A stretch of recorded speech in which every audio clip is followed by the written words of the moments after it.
নমস্কার ও শুভ সন্ধ্যা। সবাইকে জানাই আন্তরিক শুভেচ্ছা ও স্বাগত। আমি প্রীতলি মোদক, আজকের এই ওয়েবিনার সিরিজের সঞ্চালক। স্বামী বিবেকানন্দকে কেন্দ্র করে আমাদের এই ধারাবাহিক আয়োজনের আজকের পর্বের বিষয় Vivekananda through memories are reading sessions.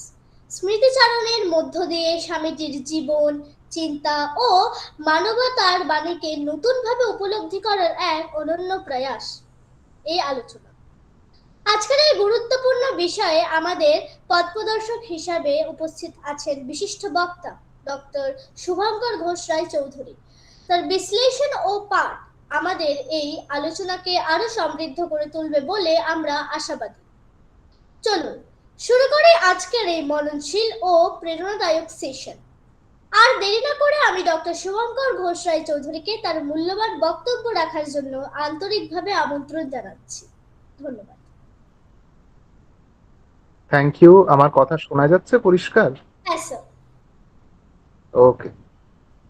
আমি শুরুতেই সবার কাছে একটুখানি ক্ষমা চেয়ে নিই। আজকে আমি যদিও আমার ল্যাপটপ থেকে ভিডিওটা অন রেখেছি, কিন্তু এদিকে ওয়াইফাই কানেকশনের এতটাই করুণ অবস্থা এই ঝড় বৃষ্টির কারণে যে আমি আবার আহ, আমার ফোন থেকে আমার অডিওটা রেখেছি, যাতে ওয়াইফাই কোনোভাবে ডিস্টার্বড হলেও অন্তত এখানে টেলিফোন নেটওয়ার্কের কানেকশনটা একটু স্টেডি বলে মনে হচ্ছে, যাতে শুনতে বিশেষ অসুবিধে কারুর না হয়, এরকম একটা ভাবনা থেকেই করেছি। হয়তো মাঝে মাঝে ভিডিও একটু অসুবিধে হতে পারে, তবে আমাদের আলোচনার জন্য সেটা কখনোই প্রাইমারি কোনো ক্রাইটেরিয়া নয়। আমাদের আজকের যে সেশনটা, এটা একটুখানি অন্যরকম। শেষ কয়েকটা সেশন ধরে আমরা স্বামী বিবেকানন্দকে যেভাবে আলোচনা করার চেষ্টা করেছি, যেভাবে উম, বুঝে নেওয়ার চেষ্টা করেছি, মূলত সেটা বিশ্লেষণ ধর্মী কিছু সেশন ছিল। তার কোনো একটা ভাবকে কেন্দ্র করে, কোনো একটি লেকচারকে কেন্দ্র করে, কখনো কোনো একটা বিষয় যা আজকের সমাজে অত্যন্ত প্রাসঙ্গিক, সেটা সেবার আদর্শ হোক, সেটা আহ, ভারত সম্পর্কে স্বামীজির মনোভাব হোক, যা কিছু এরকম একাধিক বিষয় নিয়ে তো আমরা কথা বলেছি, সেটা শিক্ষা হোক, আমরা চেষ্টা করেছি অ্যানালিটিক্যালি স্বামীজির দর্শন, তার ভাবাদর্শ, তার কথা, চিন্তা, চিঠিপত্র, এই সমস্ত কিছুর মাধ্যমে ওই এক একটি বিষয়কে আলোচনা করার, ব্যাখ্যা করার চেষ্টা করেছি আমি।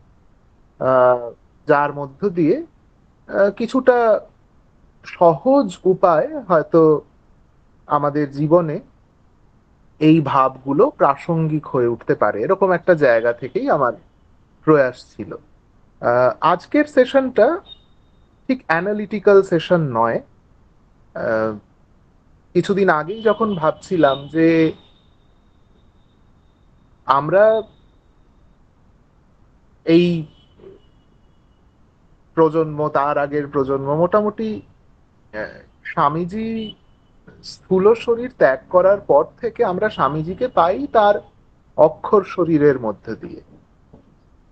তার লিখে যাওয়া অসংখ্য আহ, বক্তৃতার সারমর্ম হোক, চিঠি হোক, প্রবন্ধ নিবন্ধ হোক, ভ্রমণ আখ্যান হোক, কাহিনী হোক, সবকিছুর মধ্যে দিয়ে আমরা স্বামীজিকে পাই। এবং ছোট থেকেই স্বামীজিকে আমরা মূলত বাণী প্রধান একজন মানুষ হিসেবে পাই। আর কিছু জানার আগে তার সম্বন্ধে আমরা কোনো না কোনো ভাবে আমাদের বাবা মায়েদের মধ্য দিয়ে, শিক্ষক শিক্ষিকাদের মধ্য দিয়ে, বা জনসমাজে প্রচারিত কোনো না কোনো কথার মধ্য দিয়ে স্বামীজি মানুষটিকে দেখতে কেমন ছিল, তিনি কবে থেকে কবে ছিলেন, তার জীবন যাত্রা কেমন ছিল, এসব জানার আগেই আমরা জেনে যাই যে তিনি বলেছিলেন, ওঠো জাগো লক্ষ্যে না পৌঁছনো অবধি থেমো না। বা আমরা জেনে যাই তিনি বলেছিলেন হে ভারত ভুলিও না বলে, যে স্বদেশ মন্ত্র, সেইটা। এই জানার মধ্যে দিয়ে কি হয়, আমরা তো স্বামীজির বাণীকে আমাদের কাছে পাই, কিন্তু অনেক সময় স্বামীজি বাণীর মধ্যে দিয়ে আমাদের কাছে প্রচন্ড আহ,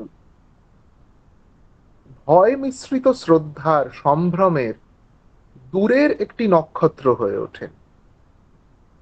অথচ স্বামীজিকে যারা খুব কাছ থেকে দেখেছেন, তার সান্নিধ্য পেয়েছেন, তাদের কারুর কথাই কিন্তু স্বামীজিকে সেই দূরের নক্ষত্র রূপে আমরা দেখি না।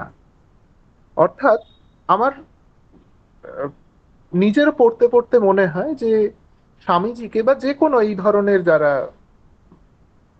মনীষী, যারা আমাদের জনসমক্ষে থাকা বিখ্যাত কিছু মানুষ, তাদেরকে চেনার দুটো পথ হয়। একটা হয় তাদের কাজের মধ্যে দিয়ে, এবং তারা আমাদের উদ্দেশ্যে বিশেষভাবে যে কথাগুলো বলেছেন তার মধ্য দিয়ে তাদেরকে চেনা। আর দুই হয় তাদের ব্যক্তিগত জীবনের যে যে ছবি, যে যে আভাস আমরা তাদের প্রিয়জনদের থেকে বা কখনো তার নিজের লেখায়, নিজের কথায় আমরা পাই, সেইগুলোর মধ্য দিয়ে চেনা। একটা খুব ফর্মাল অ্যাকুয়েন্টেন্স, আর একটা একটু ইনফর্মাল অ্যাকুয়েন্টেন্স। এই ফর্মাল পরিচিতি, পাবলিক স্ফিয়ারের যে পরিচিতি, এবং অন্যদিকে প্রাইভেট বা পার্সোনাল স্ফিয়ারের যে পরিচিতি, ইনফর্মাল পরিচিতি যেটা, এই দুয়ের মিশ্রণে আমরা একজন সত্যিকারের রক্ত মাংসের মানুষকে যেন ছুঁয়ে দেখতে পারি। তাই আমার একটা ইচ্ছে ছিল, যেভাবে আমরা স্বামীজিকে, স্বামীজির ভাবকে, কথাকে বিশ্লেষণ করছি, তার পাশাপাশি স্বামীজির সান্নিধ্য লাভ করেছেন যারা, তাদের স্মৃতিচারণায় স্বামীজি কিভাবে আমাদের সামনে ফুটে উঠছেন, উদ্ভাসিত হচ্ছেন, সেটাকে একটুখানি দেখার চেষ্টা করা। দেখুন, স্বামীজিকে মূলত আমরা এই কটা ভাবে পেয়ে থাকি। এক হচ্ছে তার লেখালেখি, 10 খণ্ড বাণীয় রচনা, আমাদের সবার সঙ্গে সেটা থাকে। আচ্ছা, দুই কি, তার জীবনী। স্বামীজির জীবনী আজ অবধি বেশ কিছু লেখা হয়েছে, ছোট বড়, ছোটদের বিবেকানন্দ, আহ, যুগনায়ক বিবেকানন্দ, এই করে করে অসংখ্য লেখা জীবনী স্বামীজির ওপর আমরা পেয়ে থাকি। এর মধ্যে দিয়ে আমরা স্বামীজিকে জানি। তৃতীয় যে বিষয়টা জানি সেটা হচ্ছে তার কাজের এবং তার কথার আলোচনা বা সমালোচনার মধ্যে দিয়ে। যারা গবেষণার স্তরে বা আলোচনার স্তরে স্বামীজিকে পাঠ করেছেন, করছেন, আমরা যারা করছি, তারা প্রতিনিয়ত স্বামীজিকে আমাদের সময় ফেলে তার ভাবনা চিন্তাগুলোকে, তার কাজগুলোকে বর্তমান সময়ে ফেলে বোঝার চেষ্টা করছি যে তার কাজের প্রাসঙ্গিকতা কোথায়, কোন জায়গায় তিনি কালানুগ এবং কোন জায়গায় তিনি কালোত্তীর্ণ, এটাও আমরা বোঝার চেষ্টা করছি। আর চতুর্থত আমরা যে জিনিসটা থেকে স্বামীজিকে জানতে পারি সেটা হচ্ছে এই স্মৃতি কথা বা মেময়ার্স আমরা যাকে বলি। এই মেমোয়ার্স এর মধ্যে দিয়ে স্বামীজিকে জানার কাজটি আজকে আমরা সম্পূর্ণ তো করতে পারবো না, প্রশ্নই আসে না, কিন্তু শুরু করতে পারি। আবারও এই যে কথাগুলো এক্ষুনি বলছিলাম সেটাকে আরেকটু ইলাবোরেটলি যদি আমি বলার চেষ্টা করি, আমরা দেখব যে স্বামীজির লেখা আমাদেরকে জানাচ্ছে যে মানুষটি কি কি ভেবেছেন, কি কি বলেছেন, তারই একটা লিখিত রূপ আমরা বাণীয় রচনায় পাচ্ছি। আচ্ছা, তার জীবনী আমাদেরকে কি জানাচ্ছে, যে তার ব্যক্তিত্বের বা তার যে পাবলিক ইমেজ, তার সঙ্গে সাযুজ্য রেখে তার জীবনের একটা কালানুক্রমিক, ক্রোনোলজিক্যাল রিপ্রেজেন্টেশন আমরা তার বিভিন্ন জীবনীতে পাচ্ছি।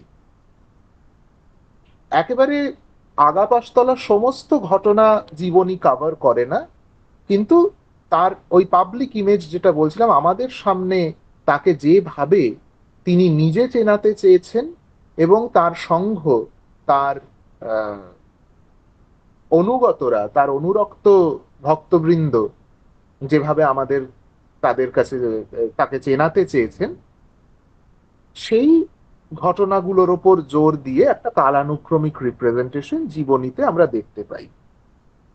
কিছু বিশেষ ঘটনা, জীবনের কিছু বিশেষ অধ্যায়, এবং তার জীবনী লেখার মধ্যে কিন্তু যিনি জীবনীকার, তার একটা কনসিয়াস প্রয়াস থাকে সবসময় যে কোন ঘটনাগুলো আমি রাখবো এবং কোন ঘটনাগুলো আমি বাদ দেব। একটা কনসিয়াস ইন্টেনশন থাকে যে আমি কি উদ্দেশ্য নিয়ে জীবনী লিখছি স্বামীজি। তারপর আসে আলোচনা, যে আমার যা মনে হচ্ছে বা আলোচকের যা মনে হচ্ছে, সেই আলোচনাটার মধ্য দিয়ে মানুষটিকে জানার সুযোগ কিন্তু পরোক্ষ, ইনডিরেক্টলি আমরা মানুষটিকে জানতে পারি। আর ডিরেক্টলি আমরা জানতে পারি তার কাজ নিয়ে, তার ভাব নিয়ে। আজকের দিনের কোনো চিন্তকের ভাবনার সঙ্গে বা তার সময়ের কোনো চিন্তকের ভাবনার সাথে তুলনা করা যায়, তুলনার মধ্যে দিয়ে তার প্রাসঙ্গিকতা বোঝা যায়। আলোচনা আমাদের এই পথে নিয়ে যায়। আর সব শেষে আসে এই স্মৃতি কথা, মেমোয়ার্স। এবং বলতে কোনো বাধা নেই, মেমোয়ার্স হচ্ছে দ্য মোস্ট র অফ অল অফ দিস। এই যা যা কিছু আমরা পাচ্ছি, তার নিজের লেখা, তার জীবনী, তার সম্বন্ধে আলোচনা, এই সমস্ত কিছুর চেয়ে আরো বেশি র, আরো বেশি ইমোশনাল, আরো বেশি অনুভূতি প্রবণ হচ্ছে তার উপর করা, তার সম্বন্ধে করা, তার বিষয় করা স্মৃতিচারণাগুলো।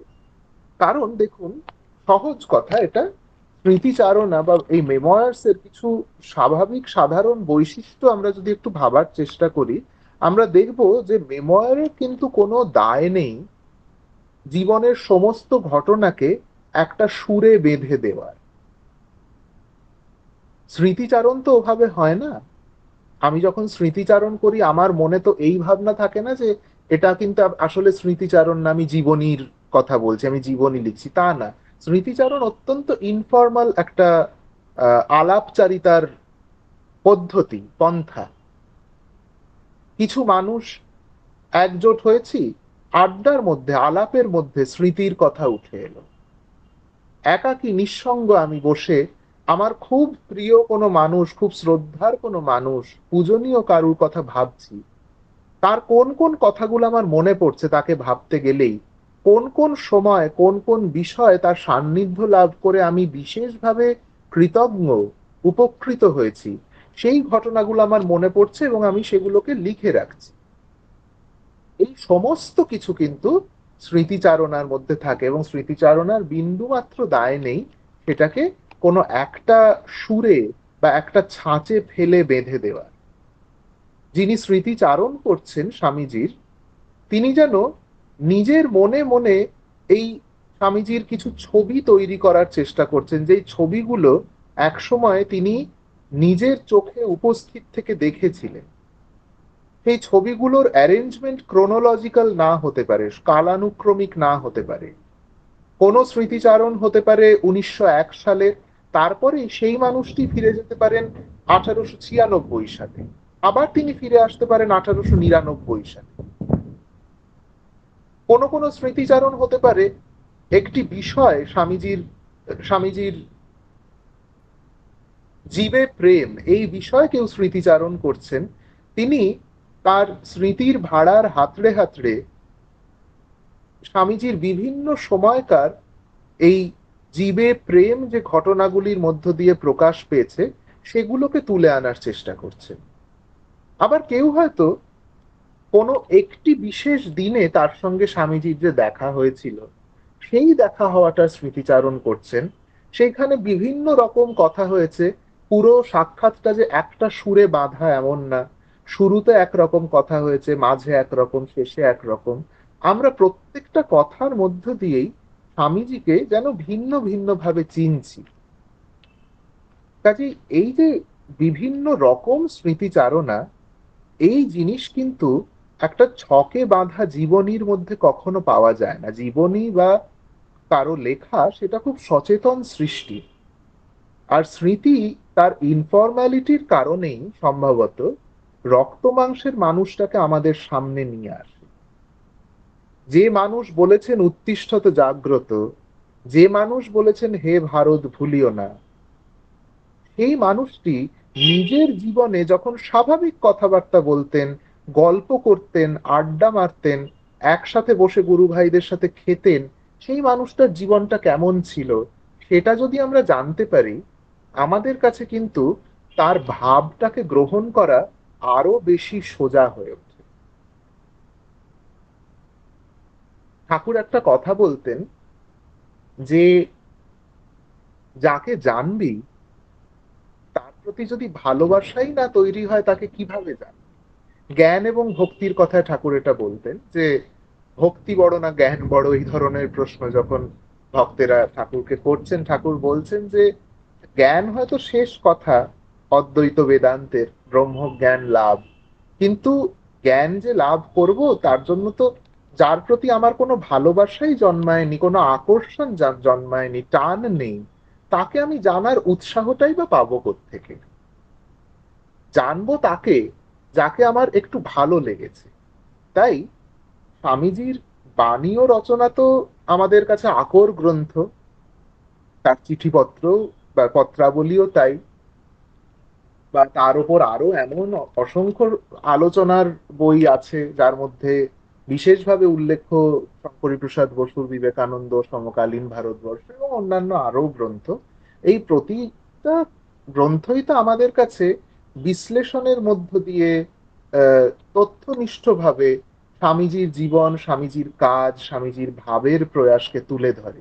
কিন্তু তার পাশাপাশি এর বাইরেও যে একটা জগৎ ছিল মানুষটির, এবং সেই জগতে তিনি কেমন ছিলেন, তিনিও যে আমাদের মতো হাসি কান্না মিলিয়ে একটা মানুষ ছিলেন। তিনি যে বাণী সর্বস্ব মানুষ নন, সাধারণ কাজ সাধারণ কথাও তার জীবনে ছিল, অথচ সেই সাধারণ কাজ বা সাধারণ কথাই অসাধারণত্বে মোড়া। এই জিনিসটা বোঝার জন্য আমার মনে হয় স্বামীজির স্মৃতিচারণ করা বিশেষভাবে প্রয়োজন। আমরা আজকে এই শুরুতে যেটুকু কথা আমি নিজে বললাম, এর পরে বাকি যে সময়টুকু পাবো হয়তো মিনিট 35, এই 35 মিনিটে আমি নিজে আর বিশেষ কোনো ব্যাখ্যা আলোচনা ইত্যাদিতে ঢোকার চেষ্টা করব না তেমন। বরং আমি স্বামীজির কিছু কিছু স্মৃতিচারণ পড়বো স্বামীজি সম্বন্ধে। আহ, বিভিন্ন বই থেকে আমরা পাই মূলত স্বামীজিকে যারা স্মরণ করেছেন তাদের লেখায় আমরা কয়েকটি ভাগে তাদেরকে ভাগ করতে পারি। প্রথমেই মনে পড়ে যায় শ্রীরামকৃষ্ণের পার্ষদ যারা, অর্থাৎ স্বামীজির গুরু ভ্রাতা যারা, তাদের কথা, তাদের স্মৃতিচারণে স্বামীজি উঠে আসেন। তারপর আসেন স্বামীজির সন্ন্যাসী শিষ্য যারা ছিলেন তাদের কথা, তাদের স্মৃতির কথা। তারপর আসে স্বামীজির গৃহী শিষ্য, সংসারী শিষ্য যারা ছিলেন তারা। চতুর্থত স্বামীজির পূর্বাশ্রমের বন্ধু বা আত্মীয়, যারা ছোট থেকে নরেন্দ্রনাথ দত্তকে দেখেছেন এবং বড় হয়ে স্বামী বিবেকানন্দকেও দেখেছেন, যার মধ্যে বিশেষভাবে উল্লেখ্য স্বামীজির মধ্যম ভ্রাতা মহেন্দ্রনাথ দত্তের কথা, স্বামীজির ছোটবেলার বন্ধু প্রিয়নাথ সিংহের কথা, এবং পঞ্চমত আরো কিছু মানুষের স্মৃতিচারণ আমরা পাই যারা স্বামীজির গুরু ভ্রাতাও ছিলেন না, সন্ন্যাসী শিষ্যও ছিলেন না, গৃহী শিষ্যও ছিলেন না, পূর্বাশ্রমের আত্মীয় বা বন্ধুও ছিলেন না।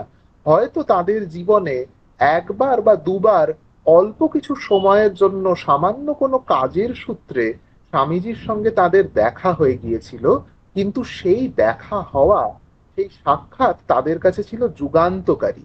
তাদের জীবনটা যেন এই সাক্ষাতের পর আমূল বদলে গেছিল। তাদের স্মৃতিচারণাও কিন্তু আমরা পাই। এবং বলাই বাহুল্য, আমরা যদি এই স্মৃতিচারণার যে ভান্ডার সেগুলোকে অবলম্বন করে স্বামীজির অনুধ্যান শুরু করি, তবে বলাই বাহুল্য একদিনে তো কোনোদিন শেষ হবে না। এ বেশ কিছু সময়ের ব্যাপার।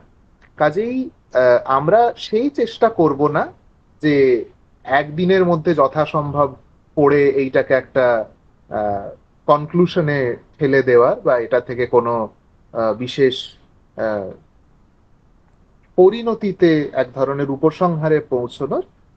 কিন্তু আমরা চেষ্টা করব অল্প কয়েকজনের স্মৃতিচারণার মাধ্যমে। আমি আজকের জন্য আহ, বেছে নিয়েছিলাম এই কজনকে।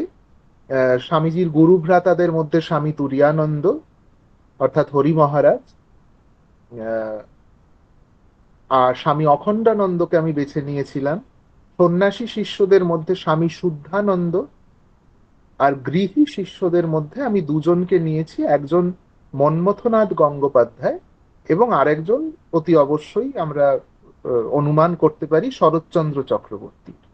আমি জানি না, এদের প্রত্যেকের স্মৃতিচারণার থেকে কিছু কিছু অংশ আমি পড়ার চেষ্টা করব, যে জায়গাগুলো আমার মনে হচ্ছিল যে আপনাদের সঙ্গে আমি শেয়ার করতে চাইবো, এত সুন্দর লেগেছে পড়ার সময়। আমি জানি না কতটা পারবো, সময় যতটা আমাদের পারমিট করবে আমরা সেইটুকু পড়বো। এবং এখানে আহ, কোনো কিছু দেখার চেয়েও বেশি একটু যদি আমরা নিবিষ্ট মনে এই স্মৃতি কথাগুলো শুনি, চোখ বন্ধ করেই শুনি এবং ভাবার চেষ্টা করি যে যখন এই স্মৃতি কথায় স্বামী বিবেকানন্দের সঙ্গে স্বামী শুদ্ধানন্দের কথা হচ্ছে, বা স্বামী বিবেকানন্দের সঙ্গে মন্মথনাথ গঙ্গোপাধ্যায়ের কথা হচ্ছে, যেন সে জায়গায় আমি নিজে দাঁড়িয়ে আছি। তিনি কিভাবে আমার সামনে দাঁড়িয়ে বা বসে কথা বলছেন, তাকে কেমন দেখতে লাগছে দিনের আলোয়, আমি যেন তার একটা ছবি আমার চোখের সামনে তৈরি করতে পারি। এমন ভাবে তৈরি যেন করতে পারি যাতে আমি চাইলে সেই মানুষটিকে ছুঁয়ে দেখতে পারি। আমার শুনতে শুনতে যেন মনে হয়, পড়তে পড়তে যেন মনে হয় যে কি জানি এই সময় যখন প্রিয়নাথ সিংহের সাথে স্বামীজির কথোপকথন হচ্ছে বা শরৎচন্দ্র চক্রবর্তীর সাথে যখন কথোপকথন হচ্ছে, হয়তো সেই দিন অন্যান্য মানুষের ভিড়ে আমিও কোথাও উপস্থিত ছিলাম, তাকে দেখছিলাম, এই কথা শুনছিলাম। আমি জানি না আমার পাঠ সেই জায়গায় আমাদের মনকে নিয়ে যেতে পারবে কিনা। এটা আমার আশা করা হয়তো ঠিক হবে না, কিন্তু আমি আমার আহ, সাধ্যমতো একটুখানি পড়ার চেষ্টা করছি স্বামীজির সম্বন্ধে কিছু স্মৃতিচারণ থেকে। প্রথমেই স্বামী তুরীয়ানন্দের স্মৃতিচারণ। স্বামীজি তখন বোম্বাইয়ে এক ব্যারিস্টারের বাড়িতে। খুঁজতে খুঁজতে আমি ও স্বামী ব্রহ্মানন্দ সেখানে উপস্থিত। স্বামীজি তামাক খাচ্ছিলেন। আমাদের দেখেই হুঁকো হাতে ছুটে এলেন। মুখে একটি শ্লোক, যার বাংলা করলে দাঁড়ায়,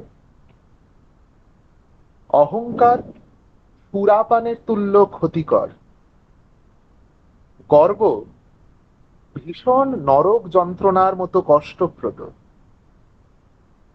প্রতিষ্ঠাকে বিষ্ঠাবৎ ঘৃণ্য মনে করবে, এই তিন দোষ মুক্ত হয়ে সুখী হও। শ্লোকটি শুনে আমার নিশ্চয়ই ধারণা হলো যে স্বামীজি এই তিন দোষত্রয় থেকে মুক্ত হয়েছে। অতঃপর নানা কথার পর আমাদের সঙ্গেই সেখান থেকে তিনি চলে আসেন এবং বলেন, এবার দেখুন এই যে কথাটা বলেন বলে স্বামী তুরীয়ানন্দ স্মৃতিচারণ করছেন, এই কথাটা আমরা বিভিন্ন সময় কত জায়গায় শুনেছি যে এই কথাটা স্বামীজি বলেছেন, এবং এই হচ্ছে সেই কনটেক্সট যেখানে স্বামীজি বলছেন। স্বামীজি বলছেন, ভাই ধর্মকর্ম কত দূর হলো জানি না, কিন্তু বড্ড ফিল করছি, সকলের জন্যই প্রাণ কেঁদে আকুল হচ্ছে। স্বামীজির সেই কথায় আমাদের বুদ্ধদেবের কথাই মনে হয়েছিল। স্বামীজি আমেরিকা থেকে ফিরে এসেছেন, তাকে একটু দর্শনের জন্য কি প্রচন্ড ভিড়। গিরিশবাবুকে তিনি পা ছুঁয়ে প্রণাম করতে দিলেন না, বললেন তাতে আমার অকল্যাণ হবে। আদর করে মাস্টারমশাইয়ের দাড়ি নেড়ে দিলেন। স্বামীজি কত সময় বলেছেন, এমন সব ভাব দিয়ে গেলাম যাতে 200 বছরের মধ্যে আর কাউকে কিছু করতে না হয়, কেবল দাগা বুলিয়ে গেলেই হবে। তিনি অনেক সময় বলতেন, এত খেটে খুঁটে মন প্রস্তুত হলো, কিন্তু মা কেবল বলছেন চলে আয়, চলে আয়, কাজের কাজ কিছুই করা হলো না। স্বামীজি আপনার মা ভাইয়ের জন্য ব্যবস্থা করতে ঠাকুরকে মা কালীর কাছে অনুরোধ জানাতে বলেছিলেন। এবার আমরা সেই বিখ্যাত ঘটনায় ঢুকছি, যখন তিনি স্বামী বিবেকানন্দ নন, নরেন্দ্রনাথ দত্ত দক্ষিণেশ্বরে, তিনি তখনও কালী মানেন না। ঠাকুর যখন আহ, মায়ের সঙ্গে জগৎজননীর সাথে কথা বলেন, সেটা নরেন্দ্রনাথ দেখেন এবং দেখে বলেন ওসব আপনার মনের বিকার, এবং তাতে ঠাকুর খুব কষ্ট পান। কি নরেন্দ্রনাথ কিছুতেই যা বিশ্বাস করেন না, মুখের কথায় মানবেন না। শেষে একেবারে খুব বিপদে পড়ে, পারিবারিক সমস্যার মধ্যে পড়ে ঠাকুরকে এসে, আমাদের নিশ্চয়ই মনে থাকবে, নরেন্দ্রনাথ বলছেন যে আপনার মাকে আপনি বলুন না যাতে একটা ব্যবস্থা কিছু করে দেন উনি। ঠাকুর তাকে বলছেন যে তোর যখন মাকে বলার কথা মনে হচ্ছে, তুই নিজে গিয়ে বল, আমাকে দিয়ে বলাবি কেন, আমি তো কতই বলি, তুই বল যে বাড়ির জন্য তোর কি কি চাই, আজকে ভালো দিন আছে, গিয়ে কথা বল মায়ের সাথে। তিনি গেছেন আহ অনুরোধ জানাতে শ্রীরামকৃষ্ণের কাছে। ঠাকুর তাতে উত্তর দিয়েছিলেন, বলিস কি, আমার যে এসব কথা মাকে বলতে নেই, অর্থাৎ সংসারের কথা, সংসারের জন্য কিছু চাহিদা। বড়ই পীড়াপিড়ি করায় বলেছিলেন, যা তুই কালী ঘরে গিয়ে প্রার্থনা কর, যা চাইবি তাই পাবি। নিজে বাইরে দাঁড়িয়ে আছেন, বড়ই উদ্বেগ, নরেন কি চায়, অতিশয় উৎকণ্ঠিত ভাবে দাঁড়িয়ে আছে। কিছুক্ষণ পর স্বামীজি কাঁদতে কাঁদতে বাইরে বেরিয়ে এলেন। কিরে কাঁদিস কেন, চেয়েছিস তো, কি চাইলি বল দেখি। কাঁদতে কাঁদতে বললেন, আর কিছুই চাইতে পারলাম না, বললাম মা জ্ঞান দাও, বিবেক দাও, ভক্তি দাও। ঠাকুর তো শুনেই স্বামীজিকে দৃঢ় আলিঙ্গনে বদ্ধ করলেন, খুব খুশি হয়েছিলেন। এরপরে ঠাকুর আমাদের কাছে বলেছিলেন, দেখ দেখি কেমন অধিকারী পুরুষ, আর কিছুই চাইতে পারলে না, ভেতরে গলদ নেই, বাইরে গলদ কোত্থেকে আসবে। সেই বিখ্যাত ঘটনা, যে যার পরে ঠাকুর সাংঘাতিক খুশি হয়ে সবাইকে বলে বেড়াচ্ছেন নরেন আজ কালী মেনেছে, এবং সারা রাত নরেন ঠাকুরের পায়ের কাছে বসে আমার মা তং হি তারা গানটা গাইছেন, সেই সেই রাতের কথা। আবার আরো একটা স্মৃতি হরি মহারাজ করছেন এ সময়, তিনিও বলাই বাহুল্য যে সময়ের স্মৃতি এটা। তারাও স্বামীজির গুরু ভাই, ঠাকুরের কাছে থেকে সাধনা করছেন। ধ্যান ধারণার ফল করায়ত্ত হচ্ছে না দেখে স্বামীজি ঠাকুরকে অনুযোগ করেছিলেন, কিছু হচ্ছে না, কি করি।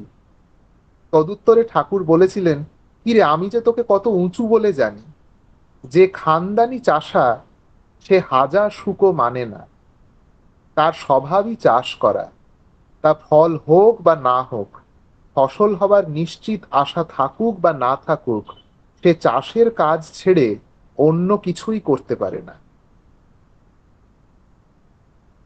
স্বামীজি তামাক খান, মাছ খান, এজন্য আমাদের মধ্যেই একজন কেউ স্বামীজিকে একবার বলেছিল, দেখো তোমার অভ্যাসগুলি শোধরানো দরকার, নতুবা তোমার জন্য আমাকে অনেক লোকের কাছে জবাবদিহি করতে হয়। স্বামীজির এ নিয়ে আপত্তির কথা আমাদের কাছে নতুন নয়, তখনও ছিল, আজও আছে। বছর দেড়েক আগেও এরকম একটি বিষয় তুলে স্বামীজিকে নানাভাবে আহ, একটা আক্রমণ করার চেষ্টা আমরা দেখেছিলাম। আহ সে মনে করেছিল স্বামীজি এই কথায় হয়তো খুব খুশি হয়ে যাবেন আর তার কাছে কৃতজ্ঞতা জানাবেন, কিন্তু তিনি অতিশয় শান্তভাবে উত্তর দিলেন, তুই তোর কাজ কর, আমাকে ডিফেন্ড করার কোনো আবশ্যক নেই তোর। স্বামীজি কি বলিষ্ঠ, কেমন খাড়া হয়েছিলেন বরাবর।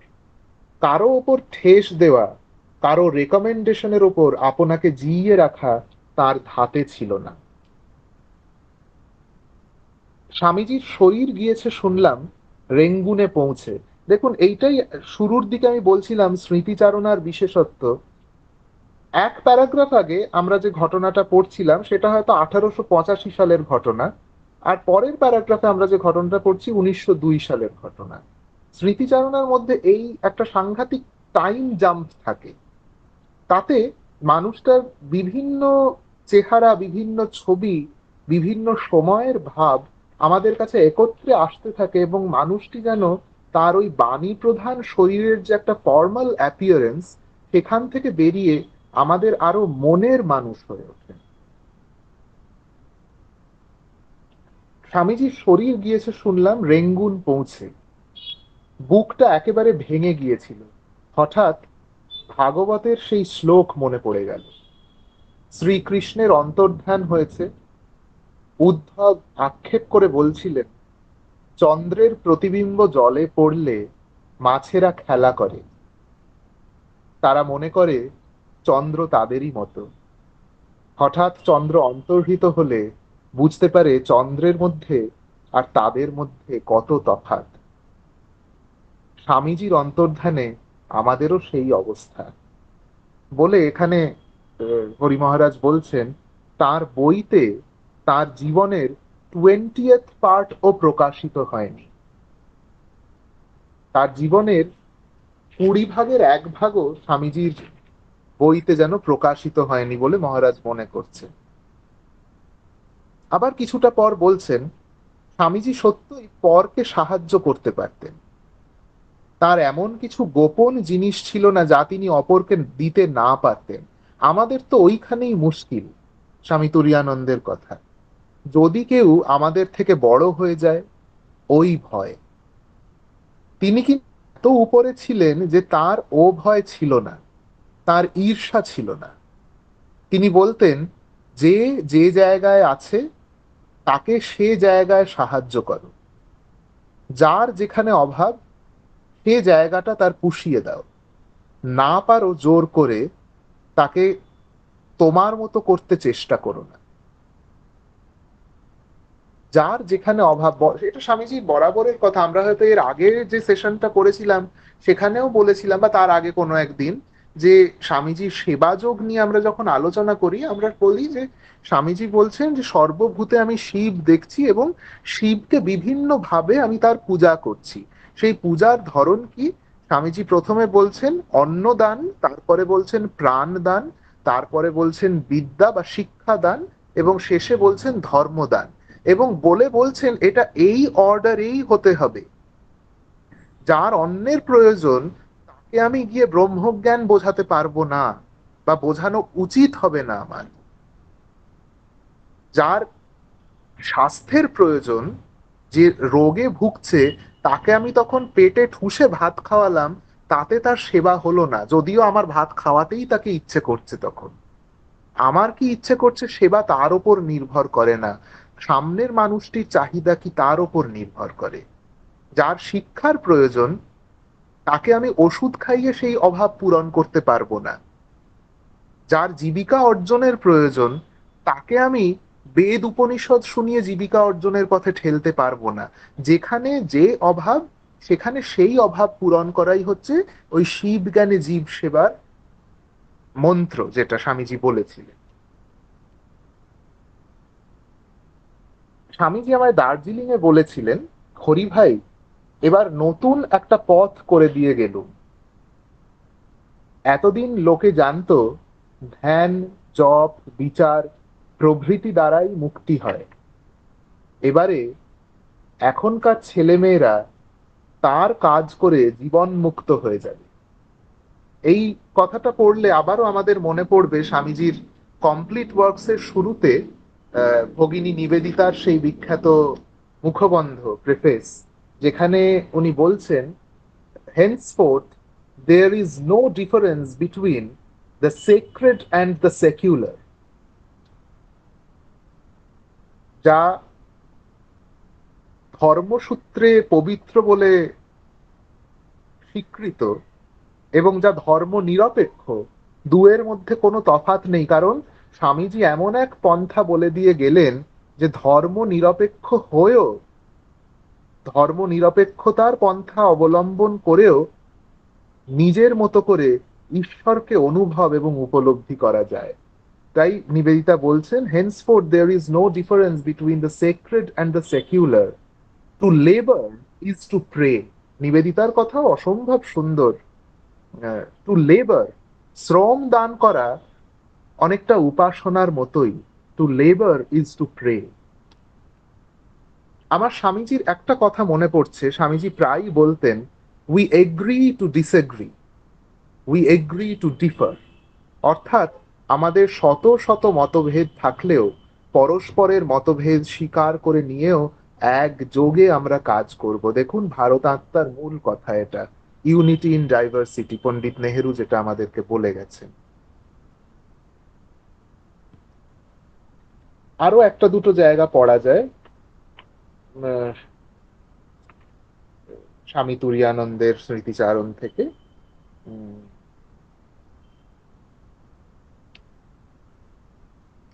স্বামীজি দ্বিতীয়বার যখন নিউ ইয়র্কে গেলেন, তখন কালী স্বামীজিকে বলল, তোমার জায়গা তুমি এবার নাও।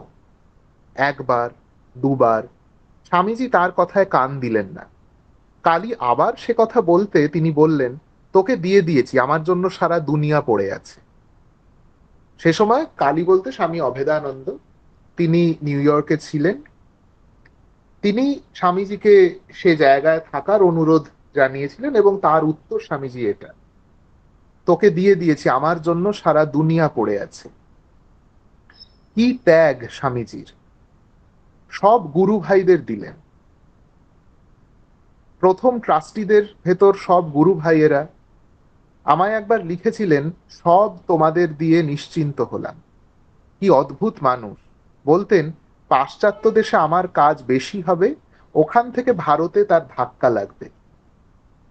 একদিন মঠ থেকে রেগে বেরিয়ে গেলেন, বললেন, তোরা সব ছোট লোক, তোদের সঙ্গে থাকতে আছে, তোরা সব আলু পটল শাক পাত নিয়ে ঝগড়া করবি। কিন্তু শেষটা করলেন কি? সেই ছোট লোকদেরই সব দিয়ে গেলেন। আর একদিন ভারী চটে গেছেন, বলছেন, একাই যাত্রা করতে হলো, বাজানো গাওয়া সব একাই করতে হলো, কেউ কিছু করলো না। আমাদের তো গালাগাল দিচ্ছেনই, ঠাকুরের ওপরেও ভারী অভিমান হয়েছে, তাকেও গাল দিচ্ছেন। বলছেন, পাগলা বামুন মুখ্যুর হাতে পড়ে জীবনটা বৃথা গেল। তারপরেই বলছেন, তবে কি জানো, যেটা দেওয়া গিয়েছে সেটা তো আর ফিরিয়ে নেওয়া চলে না। অনন্ত জীবনের একটা না হয় পাগলা বামুনের হাতে দিয়েই নষ্ট হলো। স্বামীজির সঙ্গে আমেরিকায় রিজলি ম্যানরে মিস্টার লেগেটের বাড়িতে আছি। হঠাৎ একদিন স্বামীজি বললেন, আমার কাছে টাকা পয়সা বেশি নেই, আমি এখন সান ফ্রান্সিসকো যাব, বন্ধু বান্ধবদের সঙ্গে আমায় থাকতে হবে, তুমি এখন নিজের পথ দেখো। আমি তখন বুঝতে পারিনি যে স্বামীজি এইভাবে তার সঙ্গ ছাড়িয়ে আমাকে নিজের পায়ের উপর দাঁড়িয়ে কাজ করবার অবসর দিচ্ছেন। সুতরাং মনে মনে খুব চটে গেছি, কিন্তু সে ভাব কিছু প্রকাশ না করে বললাম, বেশ কথা। কথা বলবার সময় ভাবিনি কোথায় যাব, কিন্তু স্বামীজি যখন জিজ্ঞাসা করলেন কোথায় যাবে, তখন মন্ট ক্লেয়ারের মিসেস হুইলারের কথা মনে পড়লো। বললাম, তার কাছে যাব। স্বামীজি বললেন, খুব ভালো, সেখানে একটা সেন্টার টেন্টার করো। আমি তখন রাগে গড় করছি, বললাম, সেন্টার টেন্টার করতে পারবো না, শুধু থাকবো। স্বামীজি বললেন, ওরই নাম সেন্টার করা, তোমরা যেখানে থাকবে সেইটাই সেন্টার হবে। এ সবই তিনি করতেন গুরু ভাইদের প্রতি তার গভীর ভালোবাসা থেকে। তিনি চাইতেন আমরা যেন সবাই সব দিক থেকে স্বাবলম্বী হয়ে উঠি। তাই তিনি আমাদের জুতো সেলাই থেকে চণ্ডীপাঠ পর্যন্ত সব শিক্ষা দিতেন। শ্রীকৃষ্ণের দেহত্যাগ সংবাদ উদ্ধব বিদুরকে জানিয়ে বিলাপ করে বলছেন, কি আশ্চর্য ব্যাপার, তিনি যদুকুলে জন্মগ্রহণ করলেন, কিন্তু যদু বংশের কেউই তাকে বুঝতে পারলেন না। দিবারাত্র একসঙ্গে শোয়া বসা খাওয়া খেলা প্রভৃতি সত্ত্বেও জগৎ চিন্তামণি পরব্রহ্ম সাক্ষাৎ ভগবান শ্রীকৃষ্ণকে কেউ বুঝতে পারলেন না। শুধু যদুকুল কেন, সমগ্র মানব সমাজই হতভাগ্য, কেউই তাকে চিনতে পারেনি। উদ্ধব ঠিকই বলেছেন, আমরাও স্বামীজির সঙ্গে একসঙ্গে কাটালুম, একসঙ্গে খাওয়া বসা চলা ফেরা শোয়া, গল্প গুজব শাস্ত্রপাঠ হাসি ঠাট্টা দিনের পর দিন বছরের পর বছর করেছি, কিন্তু স্বামীজিকে আমরা একটুও চিনতে পারিনি, তার স্বরূপ আদৌ বুঝতে পারিনি। এটা স্বামী তুরীয়ানন্দের স্মৃতিকথার একেবারে শেষ অংশ, এবং এখানে হরি মহারাজের যেন সমস্ত আবরণ খসে পড়ে যাচ্ছে, এবং স্বামীজিকে অকালে হারিয়ে ফেলা এত প্রিয় একজন গুরু ভাই, লিডার, ক্যাপ্টেন, তাকে হারিয়ে ফেলার শোক হতাশা, তার আরেকটু সঙ্গ করতে না পারার দুঃখ, সব যেন একেবারে ফেটে পড়ছে। তিনি যে অত বড় মহাপুরুষ ছিলেন তার বিন্দু বিসর্গ আমরা বুঝতে পারিনি যতদিন তিনি জীবিত ছিলেন। এখন আস্তে আস্তে একটু একটু যেন বুঝতে পারছি ঠাকুর যে কত বড় মহাপুরুষকে সঙ্গে এনেছিলেন তা আমাদের বুদ্ধির অগম্য। যতই উদ্ধবের কথা শুনছিলাম ততই মনে হচ্ছিল উদ্ধব ঠিকই বলেছেন। স্বামীজির সঙ্গে আমরা কি না করেছি, কিন্তু আমরা তাকে ধরতে পারিনি। তখন আমরা ভাবতুম তিনি আমাদেরই মতন, তবে খুব উঁচু ঘরের, সব বিষয় আমাদের চেয়ে এক্সপার্ট, এই পর্যন্ত মনে হতো। আমার মনে হয় এত বড় মহাপুরুষ একাধারে এত গুণ ইতিপূর্বে আর জন্মগ্রহণ করেননি। তিনি কি গুণের আদরই না জানতেন। এতটুকু গুণ দেখলে তিলকে তাল করে বলবার অভ্যাস ছিল তার, লোককে ঠেলে তুলে দেবার অসীম শক্তি ছিল তার। কি মহাপ্রাণ ছিলেন, সকলের প্রতি কি ফিল করতেন, সকলের জন্য এত প্রীতি এত সহানুভূতি আর কোনো মানুষের মধ্যে দেখিনি, আর দেখবও না। তার কথা শুনলে মরা মানুষ বেঁচে উঠত, লোকের সঙ্গে কথা কইতে ঘুম পেয়ে যায়, কোনো উৎসাহ আসে না। কিন্তু স্বামীজির কথা শুনলে মরা মানুষ তড়াক করে লাফিয়ে উঠে বলতো, দাঁড়াও দাঁড়াও, মরে তো গেছি, কথাটা একবার শুনে যাই। তার কথার এতই জোর ছিল যে ভাব ও ভাষা হৃদয়ের অন্তঃস্থলে তখনই পৌঁছতো, একটুও বিলম্ব হতো না। সময়ের ভুল হয়ে যেত, লোকে নিজের অস্তিত্ব ভুলে যেত। এই ছিল স্বামী তুরীয়ানন্দের স্মৃতিচারণ। আমরা চট করে চলে যাই স্বামী অখণ্ডানন্দের স্মৃতিচারণে।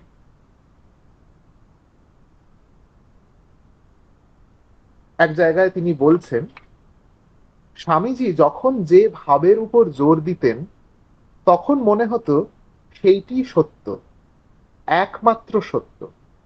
মঠে এরকম প্রায়ই হতো, তাই হঠাৎ কেউ এসে তার ভাব ধরতে পারতো না। এবং এই যে কথাটা স্বামী অখণ্ডানন্দের, এটা আজকের দিনে আমার তো বারবার বিভিন্ন চারদিকের অভিজ্ঞতা থেকে মনে হয় খুব প্রযোজ্য, আজকের দিনেও খুব প্রাসঙ্গিক। কারণ এমন অনেক মানুষকে আমরা, প্রত্যেকের অভিজ্ঞতায় নিশ্চয়ই আছেন এমন মানুষ, যারা যতদিন অবধি স্বামীজির ওই বাণী সংকলন পড়েছেন, টুকরো টুকরো করে উদ্ধৃতি পড়েছেন, পুরো লেখাটা পড়েননি, তার প্রসঙ্গ তার প্রেক্ষাপট জানেননি, তাদের অনেকেরই স্বামীজি সম্পর্কে এই ভুল ধারণা তৈরি হয় যে তিনি সেলফ কন্ট্রাডিক্টরি, তার মধ্যে স্ববিরোধিতা প্রচন্ড পরিমাণে।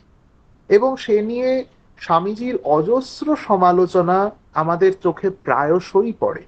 কিন্তু সেই মানুষগুলি যারা স্বামীজিকে স্ববিরোধিতার অভিযোগে অভিযুক্ত করেছেন, সেলফ কন্ট্রাডিক্টরি বলেছেন, তারাই যখন স্বামীজির সেই বাণীগুলোকে তাদের পুরো প্রেক্ষাপটটা জেনে পড়ছেন, পুরো প্রবন্ধটা পড়ছেন, লেকচারটা পড়ছেন, তারাই কিন্তু বলছেন যে স্বামীজির কথার মধ্যে এমন অদ্ভুত কানেক্টিভিটি, এমন ভাবে তিনি ডট গুলোকে জুড়ে দিতে পারেন তার কথায়, সেটা আর কারো মধ্যে দেখিনি।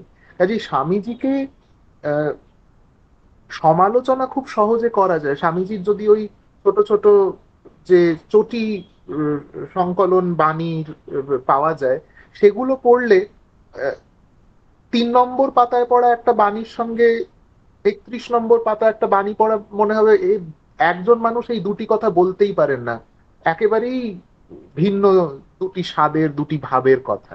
কাজেই আমাদের একটা ধারণা তৈরি হয় স্বামীজি তো নিজেরই কখনো এটা বলছেন কখনো এটা বলছেন, কখনো দাড়িপাল্লার এদিকে জোর দিচ্ছেন কখনো ওদিকে জোর দিচ্ছেন।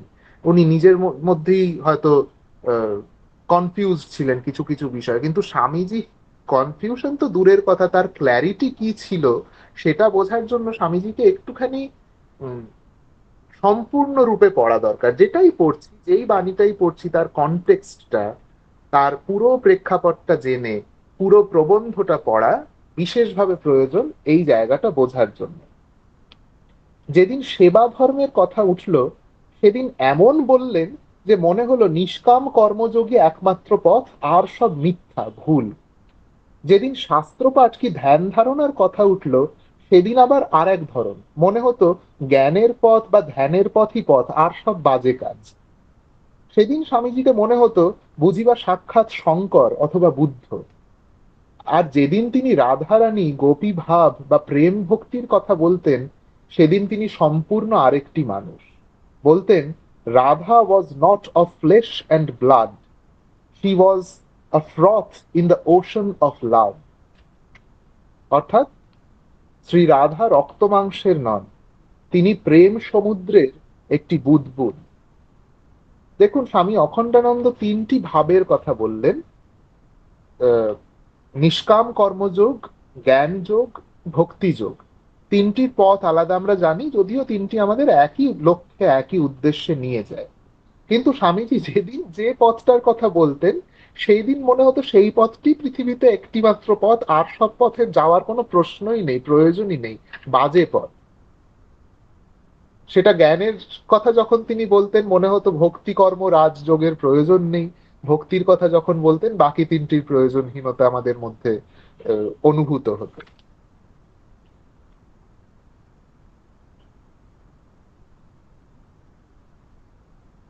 আরেক জায়গায় স্বামী অখণ্ডানন্দ বলছেন স্বামীজি ইসলামের সামাজিক উদারতা পছন্দ করতেন। তিনি বলতেন ইসলামিক বডি উইথ বেদান্তিক ব্রেন। তার মানে মুসলমান হয়ে বেদান্ত পড়া নয়, এর মানে সমাজ হবে ওদের মতো উদার, ওদের সমাজে গ্রহণ আছে, বর্জন নেই। অর্থাৎ যদি একবার গৃহীত হয় তাহলে ত্যাগ নেই, কিন্তু আমাদের সমাজে গ্রহণ নেই। যেমন আমাদের সমাজে গ্রহণ নেই উপরন্তু ত্যাগ আছে, ফলে আমরা ক্রমেই ক্ষয় প্রাপ্ত হচ্ছি। স্বামীজি মুঘল রক্তকে বলতেন আত্মার সুরা, মুঘল রক্তকে বলতেন আত্মার সুরা, তলোয়ারের মতো খর, আগুনের মতো উষ্ণ। স্বামীজি শরীর ও মস্তিষ্ক ওই দুটোর সমন্বয় চাইতেন। বলতেন বৈদান্তিক মস্তিষ্ক চাই, সে হলো হিন্দু ব্রাহ্মণদের, কিন্তু তাদের ফিজিক নেই, অর্থাৎ চিন্তাকে কাজে পরিণত করবার শক্তি নেই। 1000 বছর দাসত্ব করে দেহে ঘুণ ধরে গেছে। স্বামী অখণ্ডানন্দের স্মৃতিচারণ থেকে আমরা পড়লাম। আহ আমরা একটুখানি চলে যাই স্বামীজির এক গৃহী শিষ্য মন্মথনাথ গঙ্গোপাধ্যায়ের কথায়।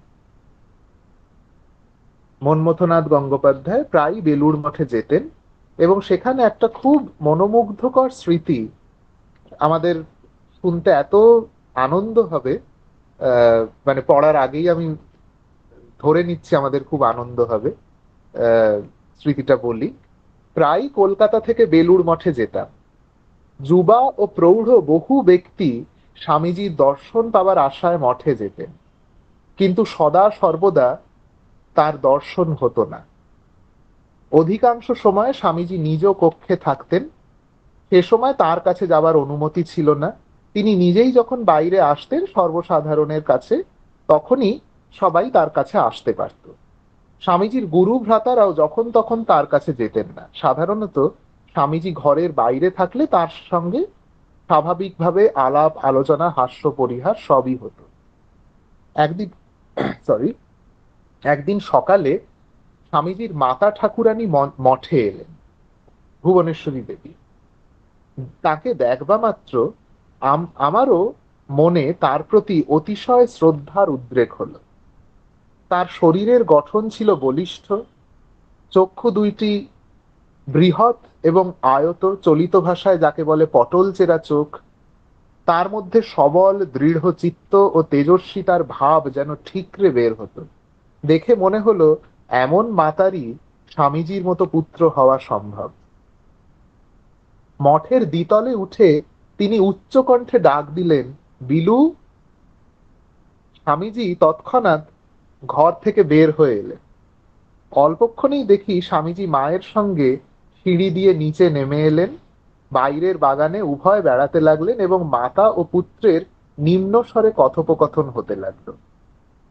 স্বামীজি বাগবাজারে বলরাম বাবুর বাড়ি মাঝে মাঝে যেতেন। সেখানে গেলে মায়ের কাছে গিয়ে তাকে দর্শন করে আসতেন। যখন মঠে থাকতেন তখনও মাঝে মাঝে কলকাতায় গিয়ে মাকে দেখা দিয়ে আসতেন।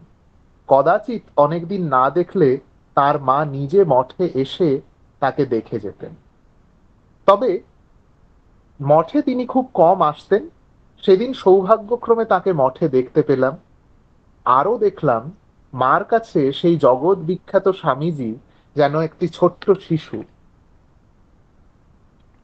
এরকম এই যে স্মৃতিটা কি সুন্দর, স্বামীজির একটা একদম অন্যরকম চেহারা আহ আমরা আমাদের চোখের সামনে একদম স্পষ্ট হয়ে ওঠে। কি অপূর্ব সেই রূপ মায়ের কাছে। এরকম জগৎ বিখ্যাত সন্ন্যাসী নেমে কথা বলছেন। আর চলে যাই একদম, আহ, এইটা না পড়লেই নয়। আমাদের সময়ও কমে আসছে ক্রমশ। শরৎচন্দ্র চক্রবর্তীর এটা সকলেরই আমাদের পরিচিত বই, স্বামী শিষ্য সংবাদ।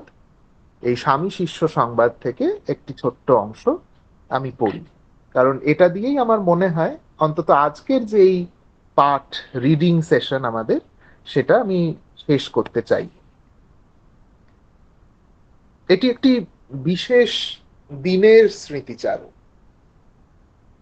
কোন বিশেষ দিন আমি আসব, যারা জানেন তারা তো জানেনই, যারা পরিচিত নন আমি পড়ে নি তারপর আসছি তাতে। আচ্ছা, এখানে বলে রাখা ভালো যারা অবগত নন তাদের জন্য, যে যেরকম মাস্টারমশাই কথামৃত লেখার সময় সবসময় থার্ড পার্সনে লিখতেন, অর্থাৎ নিজের কথাও বলতেন, মাস্টার আসিলেন, মাস্টার বলিলেন। সেই রকম ভাবে শরৎচন্দ্র চক্রবর্তীও কিন্তু স্বামী শিষ্য সংবাদে থার্ড পার্সন ন্যারেটিভ অবলম্বন করেছেন। আজ 13ই আষাঢ়। শিষ্য বালি থেকে সন্ধ্যার প্রাক্কালে মঠে এসেছে। বালিতেই তখন তার কর্মস্থান। আজ সে অফিসের পোশাক পরে এসেছে, তা পরিবর্তন করার সময় পায়নি। এসেই স্বামীজির পাদপদ্মে প্রণত হয়ে সে তার শারীরিক কুশল জিজ্ঞেস করলো। স্বামীজি বললেন, বেশ আছি। শিষ্যের পোশাক দেখে বললেন, তুই কোট প্যান্ট পরিস, কলার পরিস না কেন? ওই কথা বলেই স্বামী শারদানন্দকে ডেকে বললেন, আমার যেসব কলার আছে তার থেকে দুটো কলার একে কাল দিয়ে দিস তো। শারদানন্দ স্বামীও স্বামীজির আদেশ শিরোধার্য করে নিলেন। অতঃপর শিষ্য মঠের অন্য একটা ঘরে উক্ত পোশাক ছেড়ে হাত মুখ ধুয়ে স্বামীজির কাছে এসে বসল। স্বামীজি তখন তাকে লক্ষ্য করে বললেন, আহার, পোশাক ও জাতীয় আচার ব্যবহার পরিত্যাগ করলে ক্রমে জাতীয়ত্ব লোপ হয়ে যায়। বিদ্যা সকলের কাছে শিখতে পারা যায়, কিন্তু যে বিদ্যা লাভে জাতীয়ত্বের লোপ হয় তাতে উন্নতি হয় না, অধঃপাতের সূচনাই হয়। ইত্যাদি কথাবার্তা হচ্ছে। এইরূপ কথাবার্তার পর স্বামীজি গঙ্গার ধারে একটু পায়চারি করতে লাগলেন। সঙ্গে কেবলমাত্র শিষ্যই রইল। শিষ্য সাধন সম্বন্ধে একটি কথা তখন স্বামীজিকে বলবে কিনা ভাবছিল। স্বামীজি, কি ভাবছিস, বলেই ফেল না। যেন মনের কথা টের পেয়েছে। শিষ্য সলজ্জ ভাবে বলতে লাগলো, মহাশয়, ভাবছিলাম যে আপনি যদি এমন একটা কোনো উপায় শিখিয়ে দিতেন যাতে খুব শীঘ্র মন স্থির হয়ে পড়ে, যাতে খুব শীঘ্র ধ্যানস্থ হতে পারি, তবে খুব উপকার হয়। সংসার চক্রে পড়ে সাধন ভজনের সময় মন স্থির করতে পারা ভার। স্বামীজি শিষ্যের ঐরূপ দীনতা দর্শনে খুবই সন্তোষ লাভ করলেন বলে বোধ হলো। প্রত্যুত্তরে তিনি শিষ্যকে সস্নেহে বললেন, খানিক বাদে আমি উপরে যখন একা থাকবো তখন তুই যাস, ওই বিষয়ে কথাবার্তা হবে। শিষ্য আনন্দে অধীর হয়ে স্বামীজিকে পুনঃ পুনঃ প্রণাম করতে লাগল।